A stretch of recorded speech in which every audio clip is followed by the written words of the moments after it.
Queria, por favor, que você pegasse a sua Bíblia na noite desse dia e abrisse comigo no segundo livro dos Reis, no capítulo de número 4. Segundo livro dos Reis, capítulo de número 4. Glória a Deus. Deixa eu virar um cadinho esse monitor para cá. Isso. Estou em casa, né, gente? Vocês estão vendo que eu estou à vontade, né? Já estou mexendo as coisas, é uma maravilha. Pronto. Isso. Capítulo 4 do segundo livro dos Reis.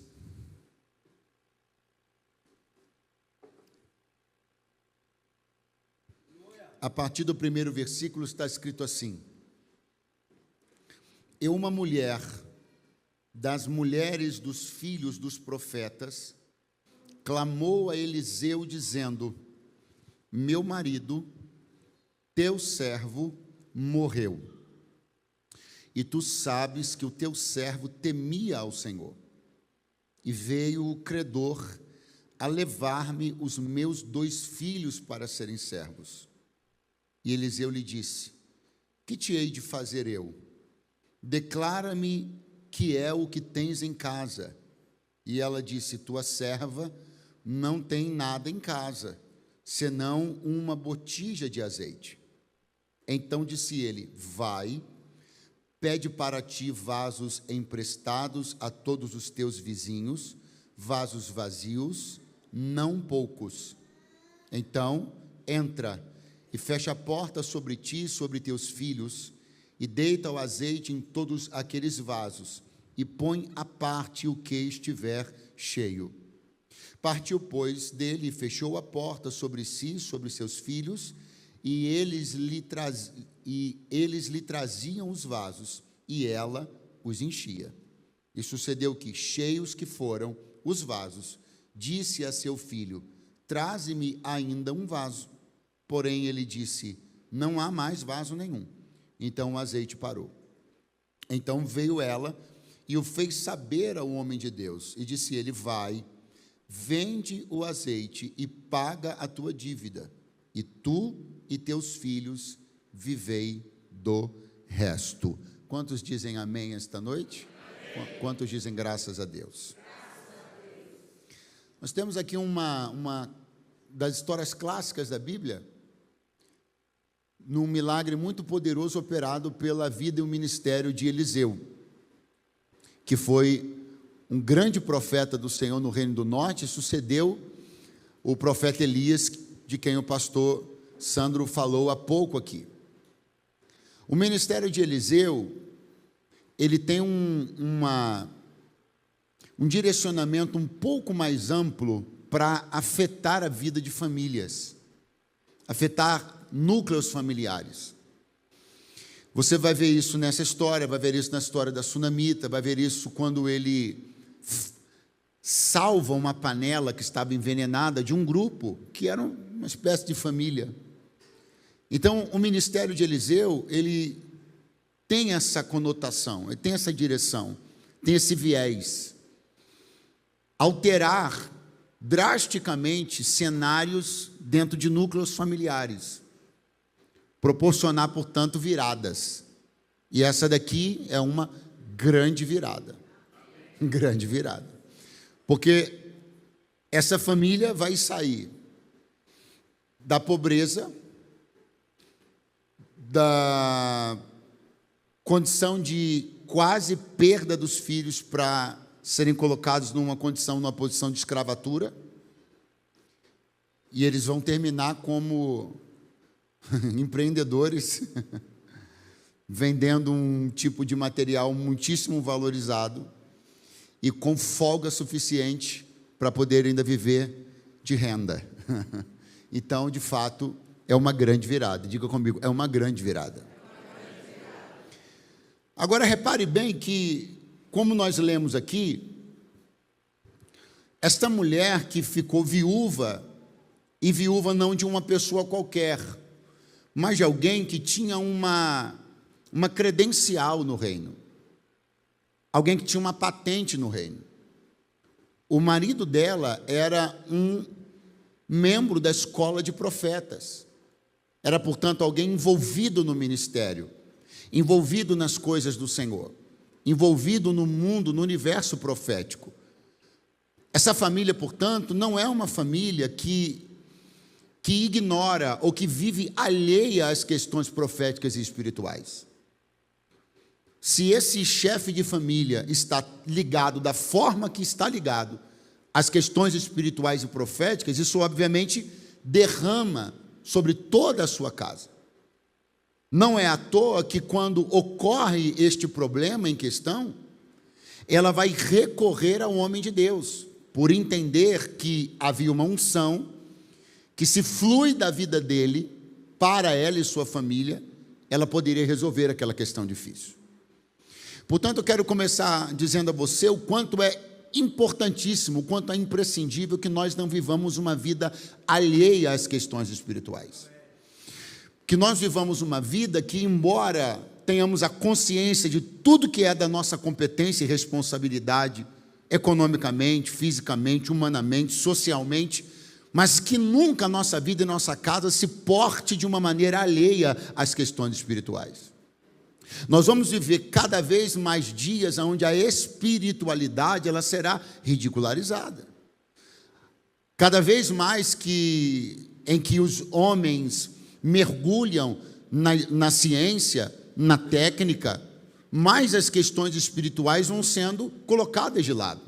Mas eu vim falar aqui a um povo reunido nessa noite de sábado, que não vai jamais permitir que a frieza entre na sua casa, de forma que você busque soluções em outras partes primeiro, que não soluções que venham do céu.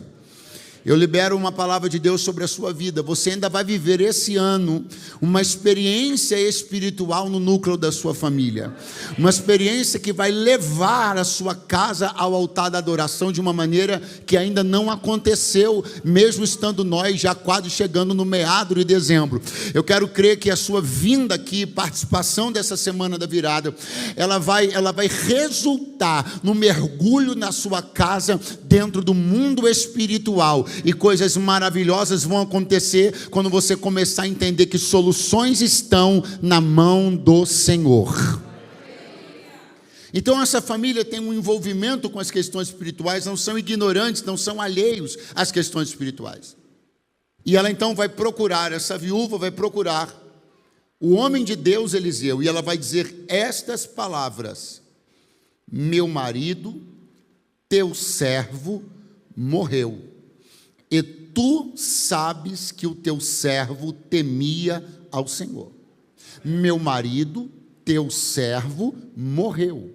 E tu sabes que o teu servo temia ao Senhor. Repare que ela vai chegar para Eliseu dizendo algumas coisas que merecem a nossa atenção. Primeiro, ela vai dizer: meu marido, teu servo, morreu. Alguém, portanto, que tinha relação com você, alguém, portanto, que tinha uma associação com você. Eu não vim falar, Eliseu, uma pessoa desconhecida. Não vim falar a alguém que você não conhece. Não vim pedir por alguém que você não conhece. Eu vim falar de uma pessoa que você sabe que temia a Deus e que serviu fielmente a você. Não é sempre que a gente chega, ou que a gente pode chegar com tanta autoridade e firmeza, como essa mulher chegou diante do profeta Eliseu. Ela tinha certeza que não seria desmentida.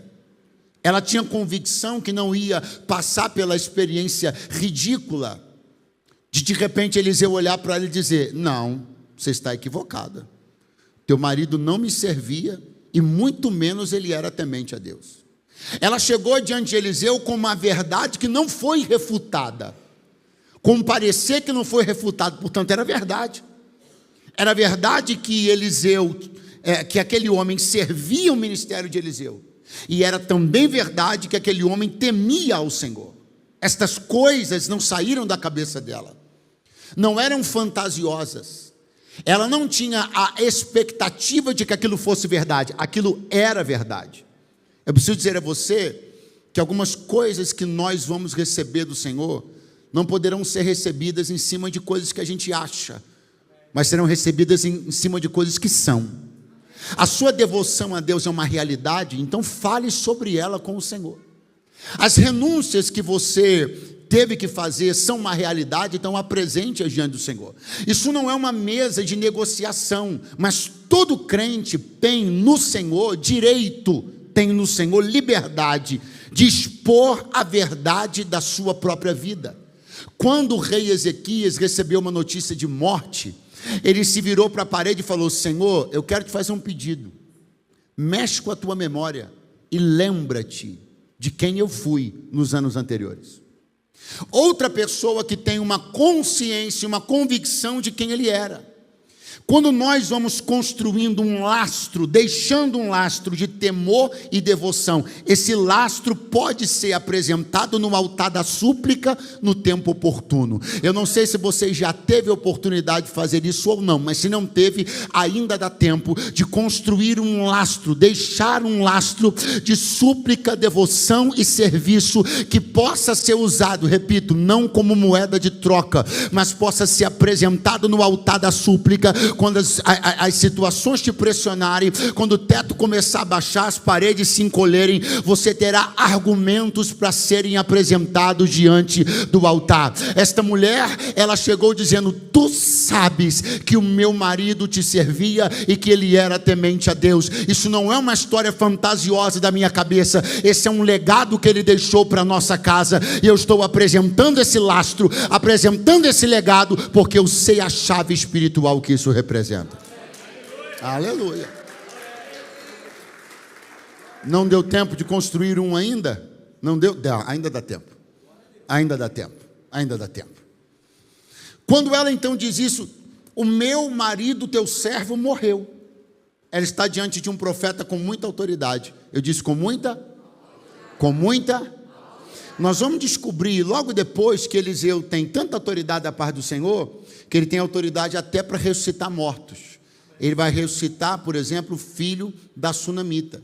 Até a ossada de Eliseu, literalmente falando, a ossada de Eliseu ressuscitou um rapaz que foi jogado pela família na hora, um corpo jogado pela família na hora de um enterro, porque houve uma confusão dizendo que os ladrões estavam entrando no cemitério. Então o ministério de Eliseu tinha esse poder e essa capacidade de ressuscitar mortos. Só que esta mulher está me mostrando uma questão importantíssima.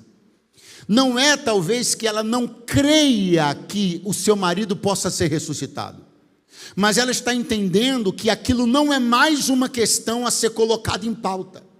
Então ela não chegou para Eliseu confundindo os canais, misturando as coisas, fazendo pedidos de toda sorte, falando sobre todo tipo de coisa. Ela está dizendo: meu marido, teu servo, morreu. Agora, é como se ela dissesse: eu não vim pedir sobre a morte dele, eu vim pedir sobre a dívida que está afetando a minha família.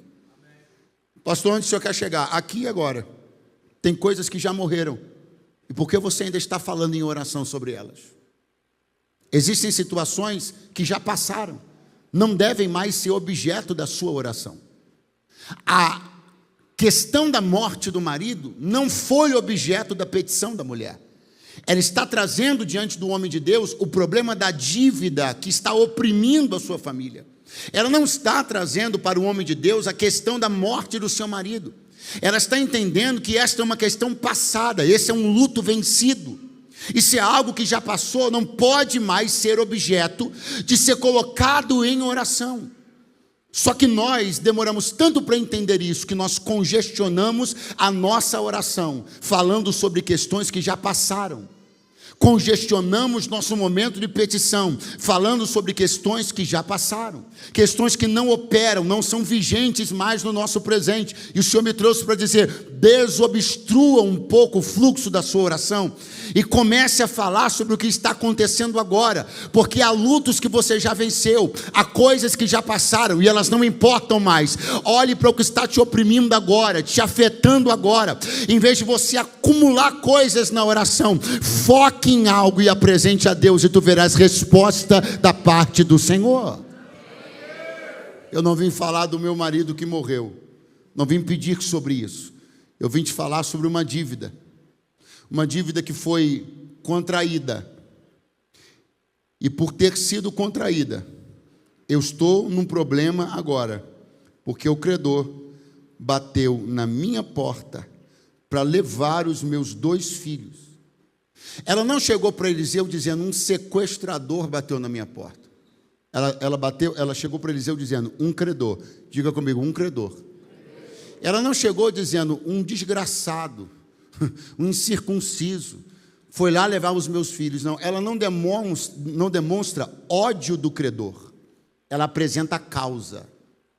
Ela também não está pedindo para Eliseu orar para ver se o credor morre. Ela está apresentando para Eliseu a causa. Pastor, onde o senhor quer chegar? Aqui, agora mesmo. Quando eu digo para você que não vai surtir muito efeito você tentar desmerecer ou descredibilizar a dívida. Se a dívida existe, se preocupe com o pagamento dela. Às vezes a gente perde muito tempo tentando maquiar uma situação, tentando colocar a culpa no credor, mas a culpa não é do credor, a culpa é de quem está devendo. Quantas vezes em situações que não são só financeiras, mas são sobre todo tipo de impasse, todo tipo de choque, todo tipo de enfrentamento, é mais fácil para mim demonizar o credor do que assumir a dívida. Só que o Senhor me trouxe para dizer uma coisa aqui: demonizar o credor não vai resolver a dívida. Eu gosto de gente sincera, que chega até mim e diz que está devendo, e não demoniza o credor. Para essa gente, eu pago a dívida.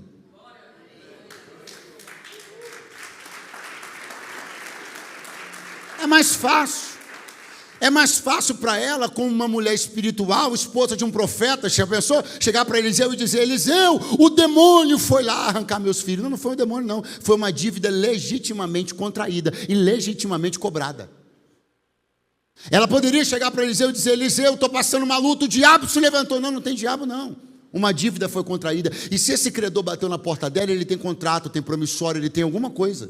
Ele não vai bater na porta dela sem legitimidade, legalidade. Ele foi lá cobrar a dívida e, sem dúvida alguma, a questão de colocar os filhos como um pagamento, caso a dívida tivesse de ser executada, estava registrada em algum lugar.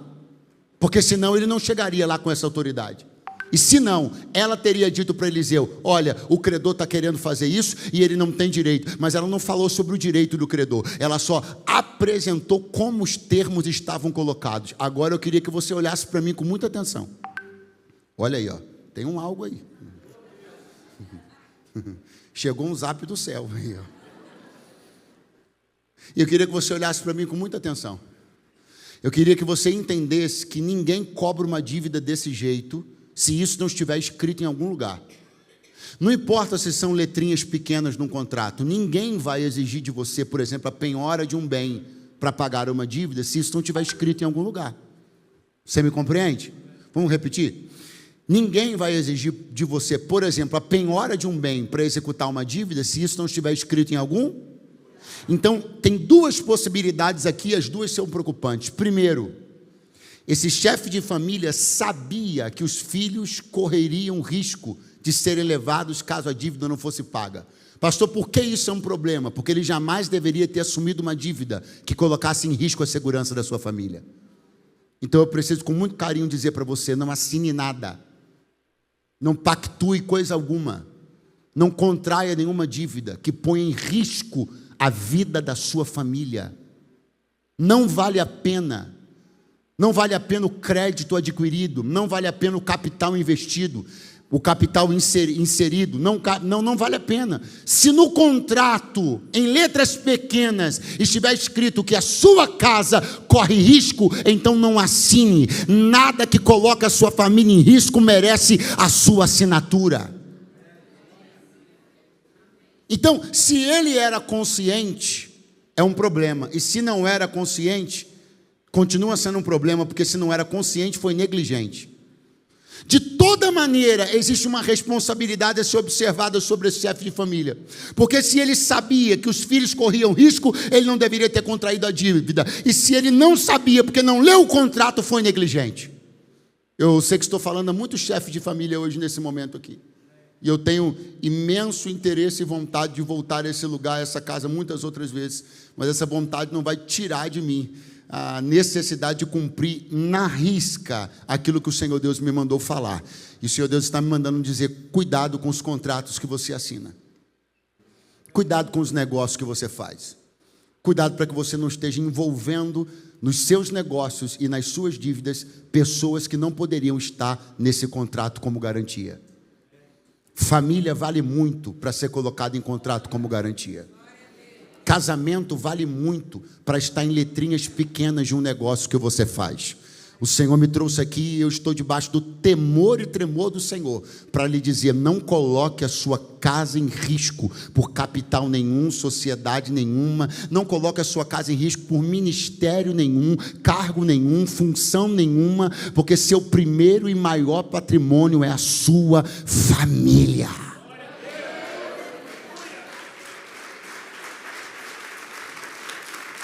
Então, eu não vou vir aqui, Eliseu, para demonizar o credor. Ele está cobrando algo que ele tem direito de cobrar, foi assinado, estava lá. A dívida é legítima, não adianta eu vir aqui descredibilizar a dívida, desmerecer a dívida, ela é real, o problema é meu, o problema não é do credor, o problema é meu. E eu vim aqui colocar isso diante de você, porque o que está para acontecer é o seguinte: Ele quer levar meus filhos como servos. Diga comigo: levar os filhos como servos. Quando a conversa dessa mulher começou com Eliseu, ela disse assim: meu marido, teu servo, temia ao Senhor. Então, meu marido era teu servo, servo do teu ministério, servo desta tua chamada. Ele era servo do Senhor, era servo do mesmo Deus que você serve. Então ela começou essa história ensinando, mostrando para mim e para você que a família dela, os filhos dela serviam ao Senhor. Serviam a quem? Serviam a quem? Então repare o que ela está dizendo que está prestes a acontecer: uma troca na relação de servidão. Ela está dizendo: se a dívida for executada, meus filhos se tornarão servos do credor. Esse foi um ponto que atraiu fortemente Deus para aquele problema. Esse foi um ponto que atraiu a ação do Espírito de Deus para aquela demanda. Porque o Senhor percebeu que dois filhos, duas crianças, dois meninos que serviam ao reino, serviam ao ministério, iriam trocar a sua relação de serviço e começar a servir aquele credor. E o Senhor decidiu interceptar justamente na hora aonde a relação de servidão da família seria mudada. Porque se tem uma coisa que Deus está poderosamente interessado em não deixar, é que haja uma troca na relação de servidão da tua família. Ele me trouxe para dizer: o que eu vou garantir é que os que hoje me servem continuem me servindo amanhã. Eu não vou permitir que aqueles que servem no meu altar vão servir a outros lugares, deuses e altares. Eu profetizo que, como Isaac, os teus filhos estão amarrados no altar. Pega a mão de alguém do seu lado agora, por favor, dá uma acordada nele e diga: não vai ter troca, não vai ter troca. Tua família vai continuar servindo ao mesmo Deus, ao mesmo rei, ao mesmo reino, ao mesmo altar. Houve alguns problemas, é verdade. Algumas pessoas podem ter sido irresponsáveis em algumas decisões que tomaram, mas o Senhor me trouxe para dizer: eu não vou deixar que a irresponsabilidade de ninguém tire a tua família da minha casa. Eu estou amarrando a tua casa no meu altar.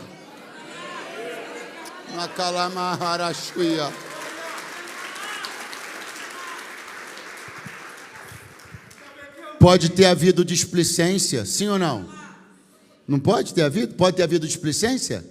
Pode ter havido irresponsabilidade, sim ou não? Pode ser que ele tenha comprado mais do que podia pagar, sim ou não? Pode ser que ele tivesse contraído uma dívida sem considerar que ele poderia morrer. Tudo isso pode ter acontecido, sim ou não? Mas o Senhor Deus, de alguma maneira, vai permitir que estas coisas afetem aquela família? Se alguém foi irresponsável, o Senhor vai dizer: eu não vou deixar que a responsabilidade dele seja paga por esses. Eu estou sentindo muito claramente da parte de Deus de dizer uma coisa aqui. Tem gente que foi muito irresponsável em algumas situações que estão afetando você e tua família. Mas o Senhor me trouxe para dizer: pela minha misericórdia. Essa era a hora de você dar um glória a Deus. Eu vou repetir. Houve algumas negligências e irresponsabilidades, mas o Senhor me trouxe para dizer: por causa da minha misericórdia, eu estou entrando entrando neste negócio hoje, e não vou deixar que tenha morte, que tenha escravidão, que tenha algema, não vou permitir, porque o teu grito de socorro vai te fazer levar para a tua casa uma solução na noite desse dia. E se alguém acredita nisso, libere um grito de glória a Deus, um brado de aleluia. Não vai haver troca na relação de serviço, eu não vou deixar. Agora repare que ela vai dizer assim, eu queria que você repetisse após mim: veio o credor, diga, avisa para o seu vizinho, ele não ia vir ainda, ele já tinha vindo. O medo dela era que ele vou, porque olha como ela conjugou, ela disse veio o credor, significa portanto, se você vai embora, volte agora, significa portanto que o credor já tinha passado na casa dela, você entende isso?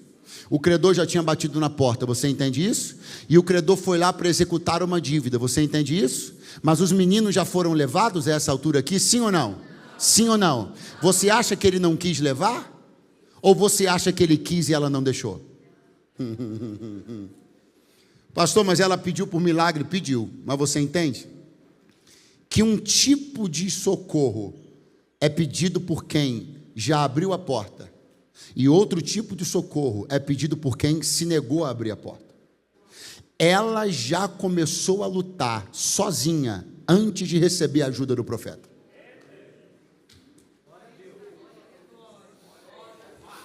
Se ela não oferecesse resistência, qual foi a palavra que eu usei? Qual foi a palavra? Se ela não oferecesse resistência na primeira ida do credor, ela não estaria pedindo agora para pagar, ela estaria pedindo agora para resgatar os filhos da escravidão. Então o seu pedido pode ser diferente, dependendo se você teve coragem para oferecer resistência. Quem ofereceu resistência, quando o vento bateu na porta, vai ter um tipo e um nível de pedido para fazer. Agora, quem não ofereceu resistência nenhuma, está numa batalha bem maior e vai ter que fazer um pedido bem mais difícil. Resistência.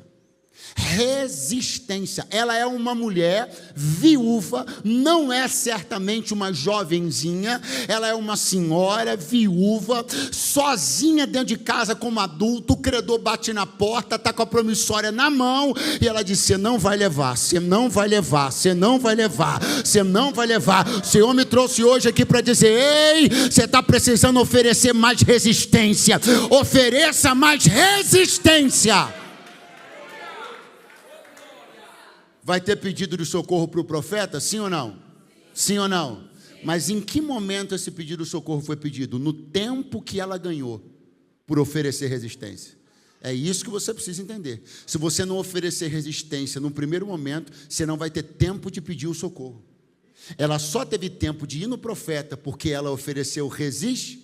Então ofereça resistência, fecha a janela, fecha a porta, ofereça resistência. Não deixe o credor pensar que vai ser tão fácil assim sair levando, não. Ofereça resistência. Ele vai ter trabalho, vai esmurrar essa porta, eu não vou abrir, vai fazer do lado de fora escândalo, e eu vou ganhar tempo até chegar no altar da súplica, mas eu vou oferecer resistência. Ei, pai, oferece resistência. Ei, mãe, oferece resistência. Peraí, a primeira vez que saiu o assunto divórcio dentro da sua casa, você já ligou para o advogado no outro dia? Que negócio é esse? Ofereça resistência. Você não pode abrir a porta na primeira vez que ela é esmurrada. Ofereça resistência. Você não pode, na primeira ligação que você recebe, sair entregando tudo. Ofereça resistência.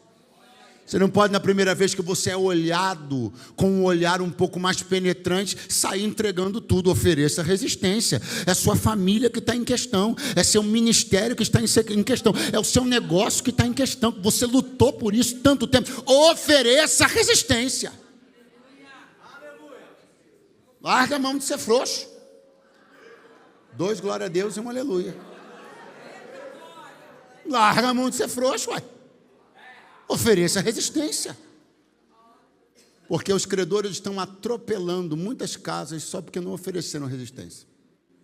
Os ventos estão derrubando muitas casas simplesmente porque não oferecem resistência. Quando chega, já me encontra rendido, desistido de mim mesmo. Não. Vai ter trabalho aí, não vai ser assim, não vai levar o que eu conquistei. Não. Aqui da minha parte eu ofereço resistência para eu ganhar tempo, chegar até o homem de Deus, chegar até o altar do Senhor, porque o Senhor vai dar vitória nesta causa, e quem acredita se expressa de alguma maneira bem barulhenta na noite desse dia. Ela, portanto, é a responsável por as coisas não estarem tão ruins quanto poderiam, porque o credor veio, mas ela ofereceu resistência. Aí o profeta vai olhar para ela e vai dizer assim: ok, o que eu vou fazer? Pergunta retórica: o que eu vou fazer? Me declara, o que você tem em casa? Ela olhou e disse assim: olha, tua serva não tem nada, senão uma botija de azeite. Agora, redobre a sua atenção. O que a gente já sabe a essas alturas? O credor já tinha passado por lá, sim ou não? Ele foi lá para cobrar e ela declara que tinha dentro de casa uma botija de... Então ela não defendeu só os filhos, ela defendeu o azeite também. Porque quando ele bateu na porta dela, ele tinha tudo para ter levado a botija de azeite como parte do pagamento, porque aquilo valia. Só que o fato é que ela fez uma decisão, tomou uma decisão que eu acho magnífica. Ela não abriu mão de nenhum dos dois, nem do azeite, nem da família. Ela sustentou os dois no poder da resistência. Pastor, onde o senhor quer chegar? Vamos trabalhar com metáforas aqui. O azeite aqui é unção. O azeite aqui é o quê? O azeite aqui é o quê? Então o credor bateu na porta. Para o credor, as duas coisas são moeda. Ele poderia ter levado as duas, tanto o óleo como os filhos. Mas ela declara para Eliseu que tudo continua no mesmo lugar, os filhos e o óleo. Então ele poderia ter levado tudo, mas saiu sem nada. Ela resistiu e permaneceu com os dois, a unção e a família. Pergunte por quê? Porque não vale só a unção sem a família, e nem só a família sem a unção. Eu queria que você segurasse a mão de alguém que está do seu lado e diga: você não vai perder nenhum dos dois, nem o azeite, nem a família. Pastor, mas eu ouvi dizer que o fulano abriu mão da família por causa do ministério. O ministério de quê? Do turismo, da economia, da ciência e tecnologia? O ministério do Senhor não foi. Porque abrir mão de um casamento por causa de um ministério, o que significa isso? Ficar com óleo e entregar os filhos. O que essa mulher está me ensinando é que não há como decidir entre uma coisa e outra. Porque eu não vivo sem nenhuma das duas. Não vivo sem o óleo e não vivo sem a família. Não vivo sem a família e não vivo sem o óleo. Eu não vou ter que decidir. Ei, escute isso. Você não tem que fazer essa escolha. Se alguém te disse que vai chegar um momento da vida onde você vai ter que decidir entre a unção e a família, essa pessoa mentiu para você. Essa questão de múltipla escolha nunca foi formulada pelo Senhor. Outros professores formulam essa questão. O Senhor jamais, Deus nunca colocaria alguém entre a unção e os filhos. O interesse de Deus é que ambos sejam preservados. Vai ter unção e vai ter família. Vai ter família e vai ter unção. Aleluia!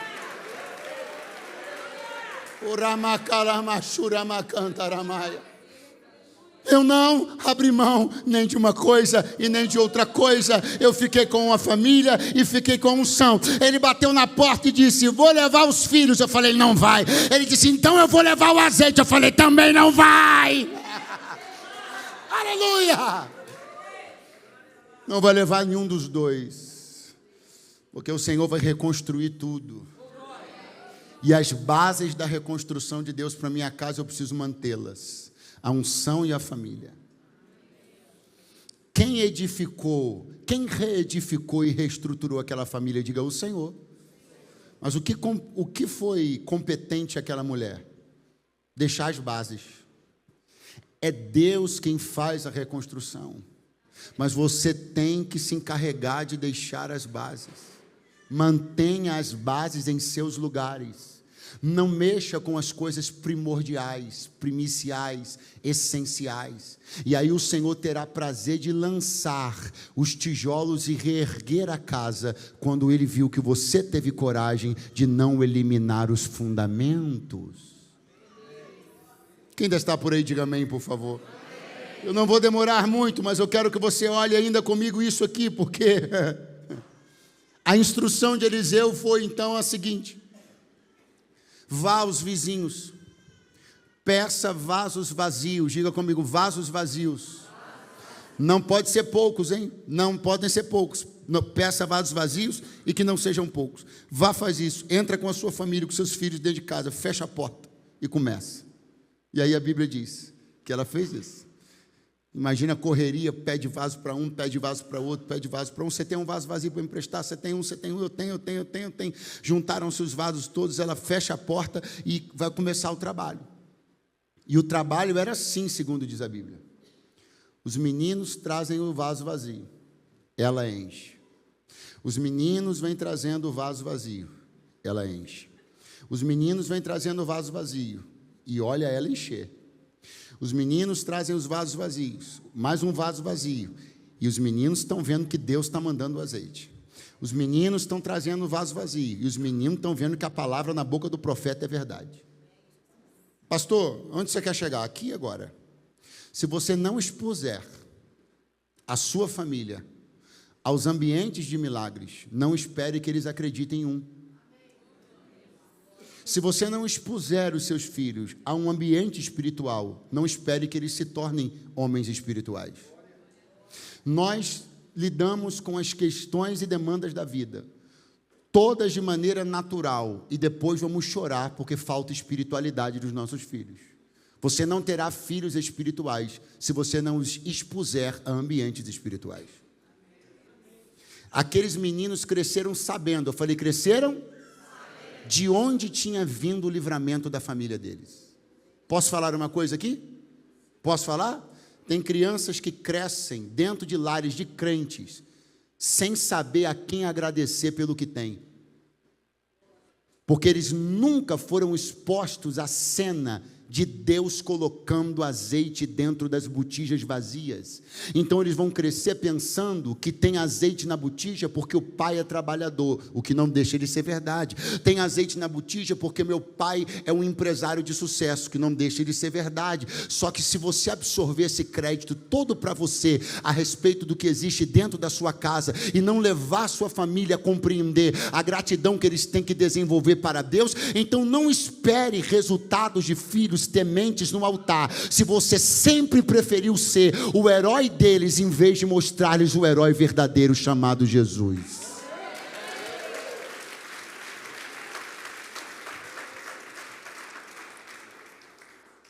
Qualquer pessoa que perguntasse para aqueles meninos, quem deu vitória a vocês, iriam dizer forte, foi Deus.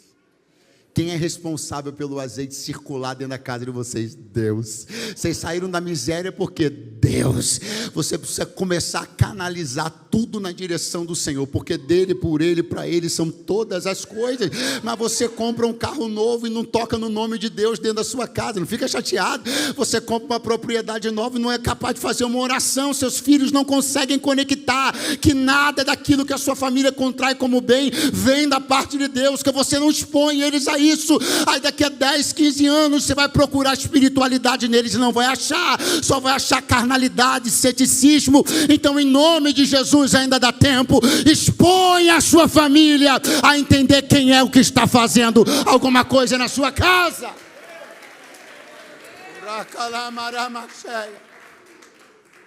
Então, eles fazem o trabalho. E quando ela chega e diz assim, olha, me dá mais um vaso. Mais um. Aí o menino diz assim, olha, não tem mais não, mamãe. Quando o menino abre a boca e diz, não tem mais, a Bíblia diz, então o azeite parou.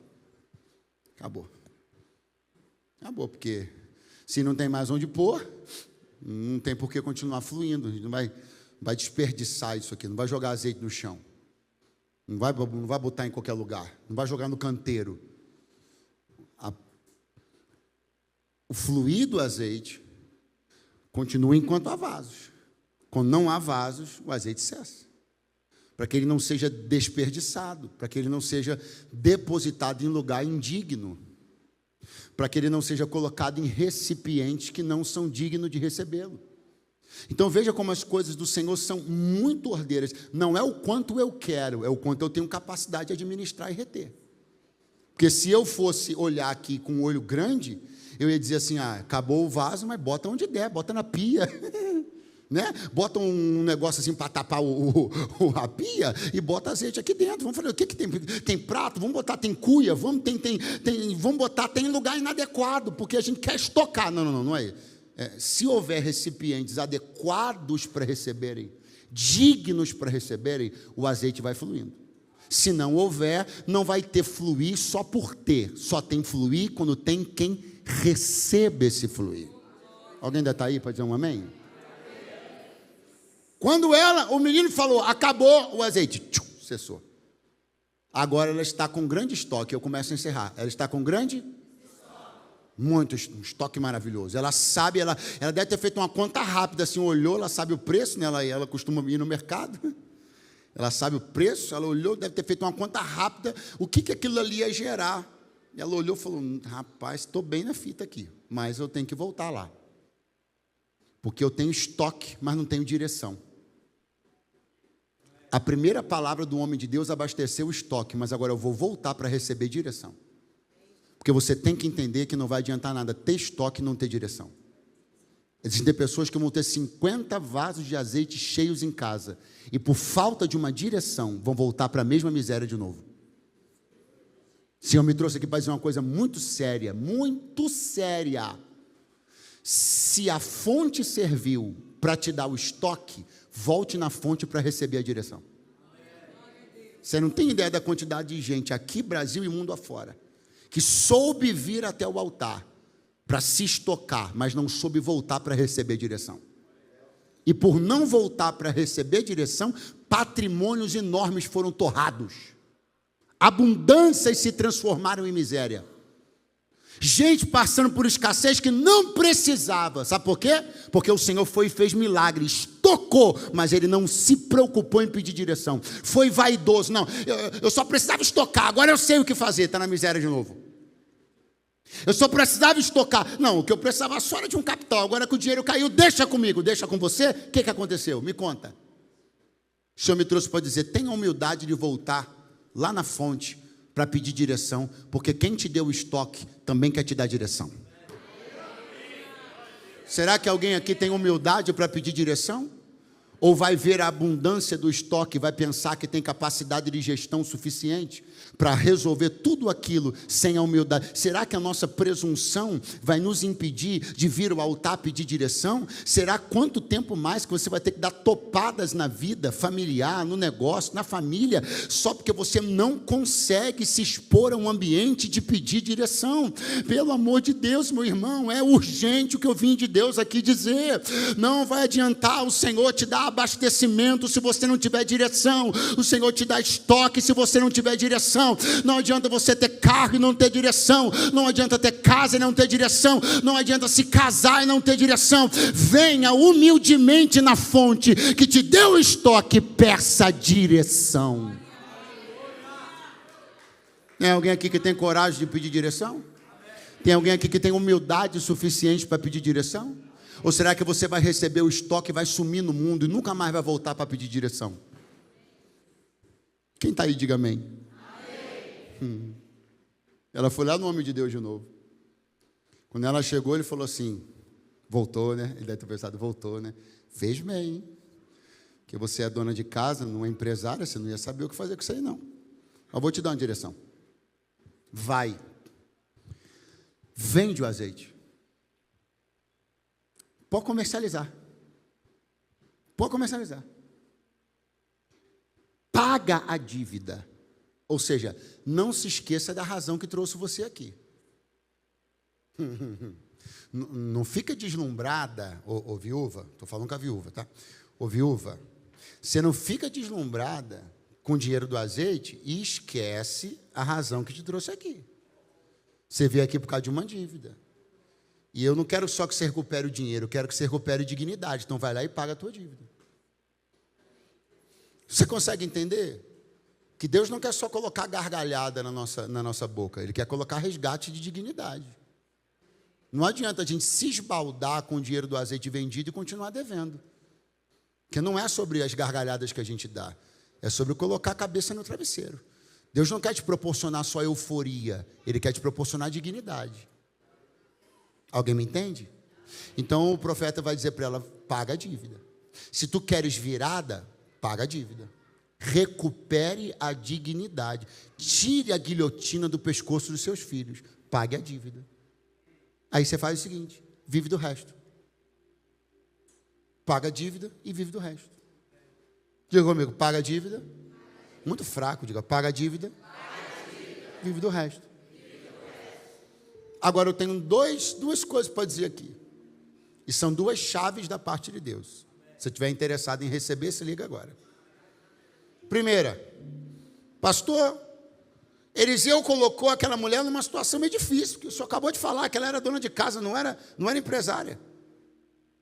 Como é que uma pessoa que não era comerciante, de uma hora para outra, vai ter que se tornar comerciante? Com 2 crianças? Como ela vai fazer isso? Não, você só não se deu conta de uma coisa. Eliseu providenciou a clientela dela desde o início. Você não prestou atenção? Que a clientela dela foi formada desde o início da estratégia. Porque Eliseu falou, bate na casa dos vizinhos e pede vasos vazios. Então toda a casa que ela bateu, já tinha dado uma informação para ela. Eu tenho um vaso vazio. Então não eram casas que estavam completamente estocadas. Eram casas que tinham que comprar azeite.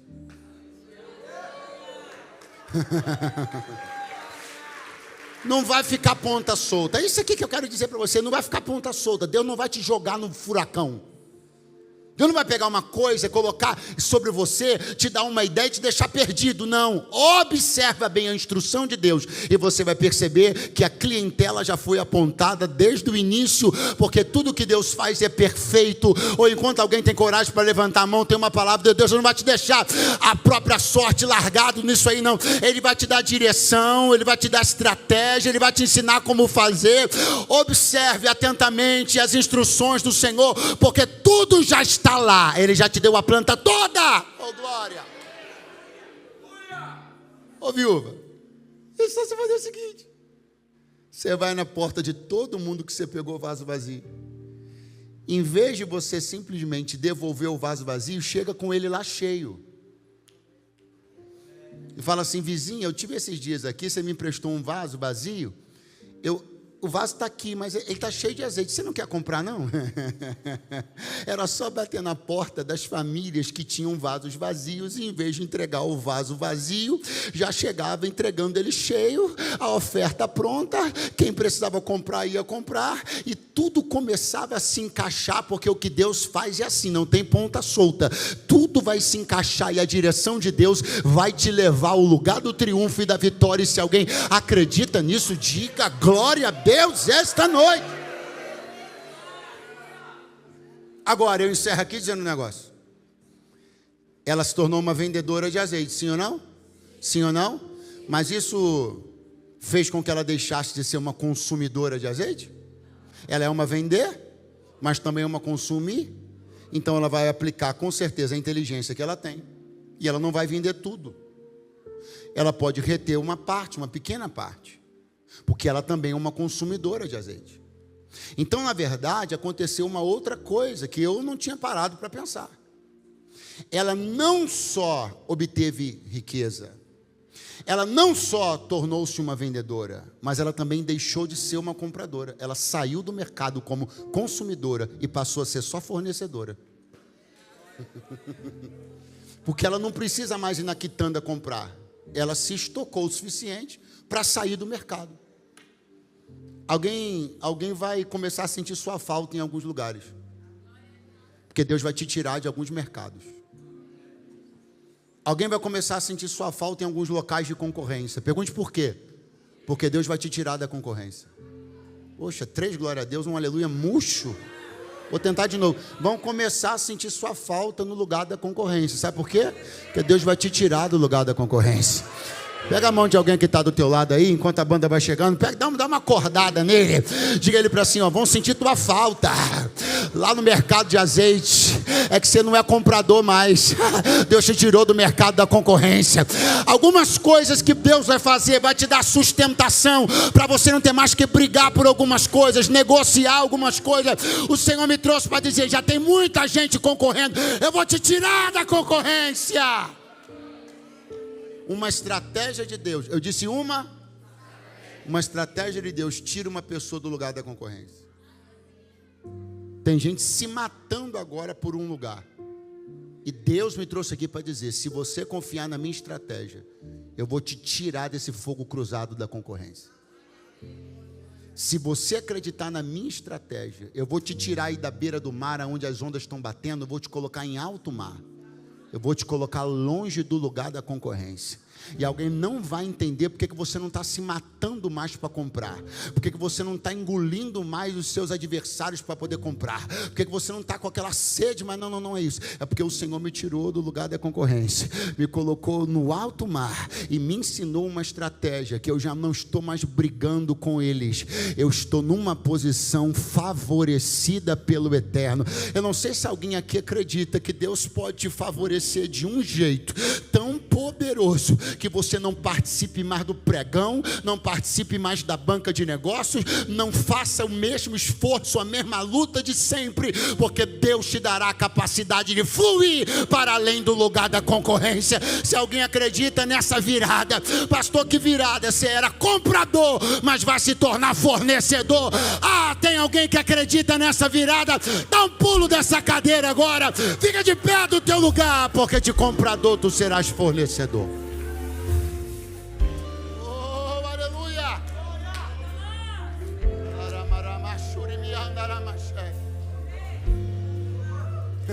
O Senhor me trouxe para dizer, eu tenho uma estratégia, e essa estratégia vai te tirar do lugar da concorrência. Eu tenho uma estratégia, e você não vai precisar mais se degladiar por uma mercadoria. Eu vou te tirar do lugar da concorrência.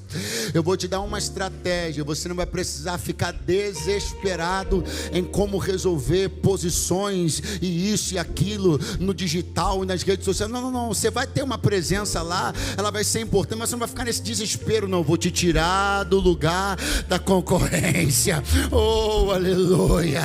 E alguém não vai entender nada. Alguém vai dizer, fulano saiu, hein?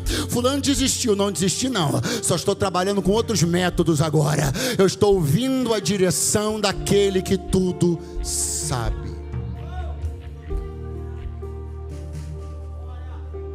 Deixa eu falar uma coisa para você. As pessoas estão pagando fortunas por uma direção. Elas estão investindo muito por uma direção. Elas estão concentradas em lugares, imersas em reuniões por uma direção. E você tem ela de graça aqui e não pega.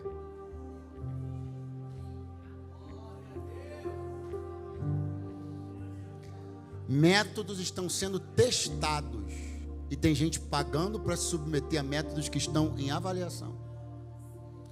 Enquanto existem métodos milenares, inquestionáveis e irrefutáveis, cujo retrospecto é de 100% de acerto, e você está como ratinho de laboratório de coach e não consegue entender que há uma direção te esperando todo dia que essa porta se abre.